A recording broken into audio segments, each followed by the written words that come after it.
बांग्लादेश में मतदान जारी है। एक रिपोर्ट के मुताबिक सुबह 11 बजे तक बांग्लादेश में करीब 15% मतदान हो चुका है।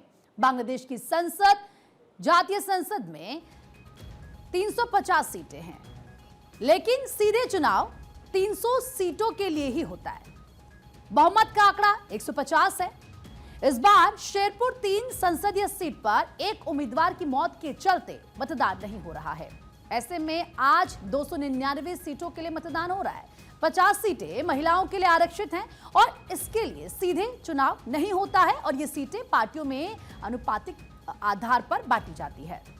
करीब 18 महीने पहले जुलाई 2024 के छात्र विद्रोह के बाद ये बांग्लादेश का पहला चुनाव है।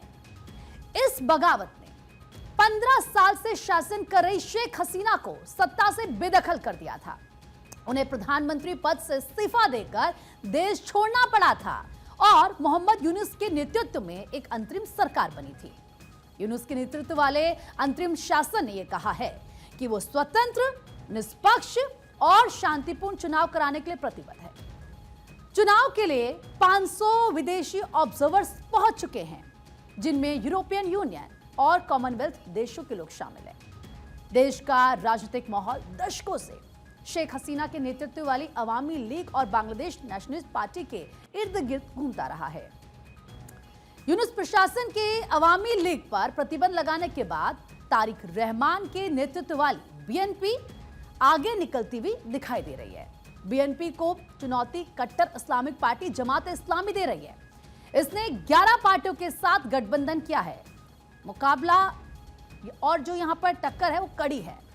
बांग्लादेश में आम चुनाव है। कुल उम्मीदवार इसमें 1981 है, निर्दलीय 249 है। प्रमुख दलों की बात करें तो बीएनपी है, यानी कि बांग्लादेश नेशनलिस्ट पार्टी, और Jamaat Islami national citizen party.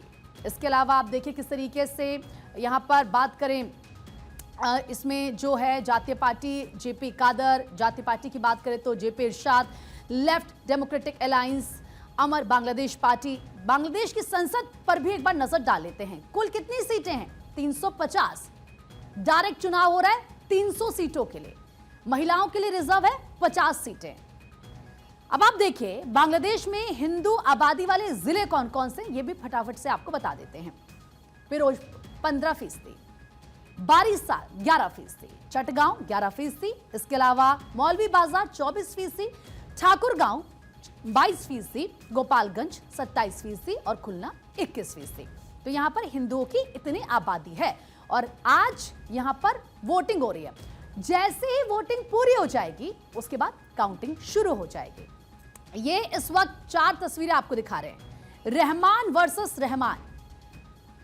दूसरी जो तस्वीर आप देख रहे हैं, 300 सीट पर वोटिंग हो रही है, 50 पर नहीं हो रही। बताइए आपको क्यों?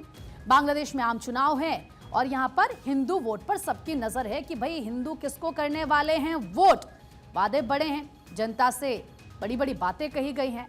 अब होगा क्या ये देखना तो काफी ज्यादा दिलचस्प होगा, लेकिन इस चुनाव का इंतजार क्योंकि 18 महीने के बाद है और बांग्लादेश का जो आम चुनाव है ये एक उथल पुथल भरे दौर के बाद हो रहा है। पिछले साल शेख हसीना की लंबे वक्त से चली आ रही सरकार गिर गई थी, आपको याद होगा, और मोहम्मद यूनुस के नेतृत्व में एक अंतरिम सरकार बनी थी। उस बदलाव के बाद यह पहला बड़ा चुनावी टेस्ट है जो इसे देश के पॉलिटिकल रीसेट पर एक रेफरेंडम बनाता है। मुख्य विपक्षी दल के नए रूप और हसीना की पार्टी के चुनाव लड़ने पर रोक के साथ कई सवाल भी यहां पर उठाए गए।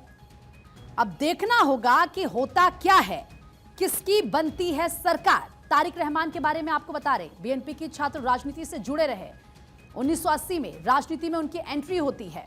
उसके बाद उनका जो सफर होता है वो धीरे धीरे पार्टी संगठन में भूमिका उनकी बढ़ जाती है। जमीनी स्तर पर संगठन को मजबूत किया, लोगों से वो जुड़े। बीएनपी के वरिष्ठ उपाध्यक्ष हो रहे 2009 से 2016 के बीच में। 2007-2008 की बात करें तो भ्रष्टाचार के फिर उन पर आरोप भी उस वक्त लगे। फिर 2008 में वो लंदन चले गए, लंबे समय तक वो विदेश में रहे और अब वापसी की 2025 में वापस वो ढाका लौटे। पूर्व पीएम खालिदा जिया के बेटे वो हैं 2018 से बीएनपी के कार्यकारी अध्यक्ष वहीं से सब कुछ देख रहे थे। शफीक उर रहमान की बात कर लेते हैं। बांग्लादेश जमात इस्लामी के प्रमुख हैं, इस्लामी विचारधारा से वो जुड़े हैं। वर्सेस दोनों के बीच में, मुकाबला दोनों के बीच में। जमात इस्लामी के पुनर्गठन में अहम भूमिका उन्होंने निभाई। इसके साथ हसीना सरकार के दौरान कई बार वो जेल भी गए थे। कट्टरपंथ का भी आरोप लगता है उन पर कि बहुत ज्यादा कट्टरवादी हैं वो है। छात्र जीवन से इस्लामी छात्र आंदोलन में वो सक्रिय रहे हैं। जमात की वैचारिक राजनीति का प्रमुख चेहरा वो रहे हैं। इस्लामी छात्र शिविर से राजनीति की उन्होंने शुरुआत की। 2016 से 2019 की बात करें तो पार्टी के महासचिव वो रहे और इस वक्त विदेश मामलों के सलाहकार संजीव श्रीवास्तव जी हमारे साथ जुड़ चुके हैं। विदेश मामलों के जानकार हैं संजीव श्रीवास्तव जी हमारे साथ जुड़ चुके हैं। सर बहुत बहुत स्वागत है आपका भारत 24 पर। सर आज सबकी नजरें बांग्लादेश में है, भले वहां यूएन की तरफ से ऑब्जर्वर्सन हैं, नजर वहां पर रख रहे हैं, ऑब्जर्व चीजों को किया जा रहा है। लेकिन सर जो बांग्लादेश में नतीजे आएंगे, जो पार्टी आगे जाएगी, जिसको वहां की जनता चुनेगी, जरा बताएं कि भारत पर उसका क्या असर पड़ेगा। आप कैसे मॉनिटर कर रहे हैं बांग्लादेश के इस इलेक्शन को? देखिए, बांग्लादेश के ये जो इलेक्शंस हैं वो बांग्लादेश की लोकतंत्र की दशा और दिशा तय करेंगी। और ये जो इलेक्शंस हैं, जाहिर है कि एक बेहद अस्थिर और हिंसा का जो वातावरण बांग्लादेश में हाल के समय में रहा है, उससे यदि बांग्लादेश को बाहर निकलना है, बांग्लादेश में यदि लोकतंत्र की बहाली होनी है, बांग्लादेश में अगर स्थिरता आनी है, तो उस लिहाज से ये जो इलेक्शंस हैं वो बांग्लादेश के लिए बेहद महत्वपूर्ण है। और जिस तरीके से बांग्लादेश में हाल के महीनों में ये देखा गया है कि बांग्लादेश में जो कट्टरपंथी हैं वो लगातार अपने दबदबे को बढ़ाने की कोशिश कर रहे हैं और उन कट्टरपंथी जो ताकतों को पाकिस्तान का जो डीप स्टेट है, अन्य राष्ट्रों के जो डीप स्टेट एलिमेंट्स हैं, वो भी जिस तरीके से सपोर्ट करते हुए नजर आए, तो ऐसे में ये जो बांग्लादेश के जो इलेक्शंस हैं, इसका जो रिजल्ट क्या होता है वो जाहिर है कि इस राष्ट्र के लिए बेहद क्रिटिकल होगा। और मेरा ऐसा मानना है कि इस बात की ज्यादा संभावना दिखाई देती है कि बांग्लादेश की जो अवाम, बांग्लादेश की जनता वहां पर एक ऐसे पार्टी को अपना बहुमत देगी कि जो कि लोकतांत्रिक मूल्यों में विश्वास रखती है। और जाहिर है कि वो विकल्प वर्तमान समय में बांग्लादेश नेशनलिस्ट पार्टी ही है, क्योंकि अवामी लीग सबसे अच्छा विकल्प था लेकिन उसे चुनाव लड़ने नहीं दिया गया। तो ऐसे में जो बांग्लादेश नेशनलिस्ट पार्टी जो तारिक रहमान के नेतृत्व की है, खालिदा जिया की जो पार्टी रही है, वही सबसे अच्छा विकल्प है। अब देखना होगा कि क्या इसके नतीजे क्या आते हैं। लेकिन बांग्लादेश में जो भी ऐसे लोग जो कि वहां पर लोकतंत्र की बहाली देखना चाहते हैं, वहां पर शांति, सुरक्षा, स्थिरता और संपन्नता देखना चाहते हैं, वो सभी, मेरा ऐसा मानना है कि वो बांग्लादेश नेशनलिस्ट पार्टी को ही सपोर्ट करेंगे। और जो आपने प्रश्न पूछा है कि भारत के कैसे संबंध होंगे, तो मेरा ऐसा मानना है कि यदि बांग्लादेश नेशनलिस्ट पार्टी इन चुनावों में विजयी होती है तो भारत के साथ बांग्लादेश के जो संबंध होंगे वो बेहतर होंगे, अच्छे होंगे। और वो सर जरूरी भी है इस वक्त, क्योंकि हमने देखा हिंदुओं को जिस तरीके से वहां पर टारगेट किया गया, उसके बाद उनकी सुरक्षा को लेकर कई सवाल खड़े हुए। और अब देखना होगा कि क्या वहां की स्थिति होती है। इस वक्त हमारे साथ निपुण आलम सर भी जुड़ चुके हैं, विदेश मामलों के जानकार हैं। सर आपका भी बहुत बहुत स्वागत है। सर जरा बताएं कि आप बांग्लादेश इलेक्शन को कैसे देख रहे हैं और हिंदुस्तान के लिए कितना इंपॉर्टेंट हो जाता है ये इलेक्शन, क्योंकि हमारे उनसे जो ताल्लुकात रहे हैं, पहले हमने देखा कि बहुत बेहतरीन रहे, लेकिन पिछले कुछ समय में हिंदुओं को वहां पर निशाना बनाया गया, अल्पसंख्यकों को टारगेट किया गया, उसके बाद वहां से जिस तरह की बयानबाजियां हो रही थी, अब वहां पर जब इलेक्शन हो रहे हैं तो आपको क्या लगता है कि क्या उसका असर हिंदुस्तान पर पड़ेगा? हाँ, देखिए अभी हालांकि संजीव जी बताइए रहे थे अच्छे से, और मैं थोड़ा सा और ऐड ऑन करता हूँ जी। एक तो कि बांग्लादेश के साथ हमारे जो संबंध रहे हैं वो अदलते बदलते रहे हैं, मैं उसको कहूंगा कि वो चेंजेबल भी रहे हैं।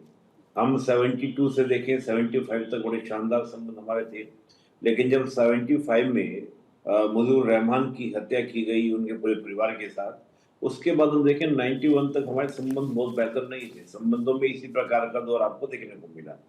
जब जब वहां पर अवामी लीग पार्टी रही, शेख हसीना की पार्टी रही, तब तक हम देखें तो एक बेहतरीन संबंध हमारे बांग्लादेश के साथ रहे। और बांग्लादेश के साथ जितने डिस्प्यूट थे वो सॉर्ट आउट हमारे हुए, यानी कि चाहे वो जमीन को लेकर, लैंड को लेकर डिस्प्यूट था, या ओशियन को लेकर जो बाउंड्री डिस्प्यूट थे वो थे, और भी अदर जो डिस्प्यूट थे वो काफी क्या हुए, बेटर हुए थे, उनको सोल्व हो गया था।